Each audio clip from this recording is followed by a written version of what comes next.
I had so many toxic relationships, and I had so many relationships and so many times where my boundaries were broken that it was just multiple times a day. It was just multiple times a day that I was just getting beaten on. And um I'm talking emotionally at this point, like in my 20s, that it was just such emotional and mental stuff that was going on. It was really intense. And that I had the anger from all of it. And it was coming out in my marriage. It was coming out in my really close relationships. And I recognized that something was going on. God brought this to my attention. Like, something happened, something's going on, and I need to address this. I thought that I had a handle on it because had, I had certifications in all these different modalities. I was working with all these new agey healing modalities at the time. And I was like, no, I got this. I have the tools. I have the tools to take care of it. But I didn't. I needed to work with somebody on it.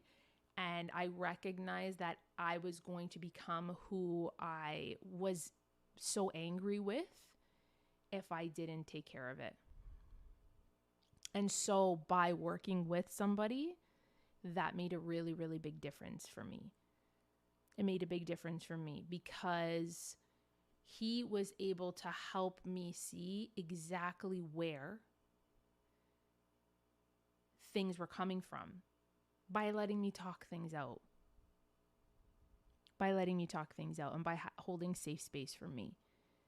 So that was a really, really big tipping point for me, a turning point, so that I could like excavate so much of that anger, just take it out, recognize where it was coming from, and really just like scoop it out, take it out of me, so it's just not pouring forth from me in all of these ways that it shouldn't be.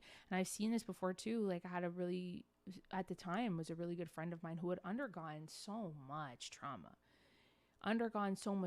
but used it as a way as an excuse to really put fire onto the people that were closest to her. And it became a toxic relationship for me too, because I had to endure a lot of that fire and a lot of that anger. And so it wasn't healthy.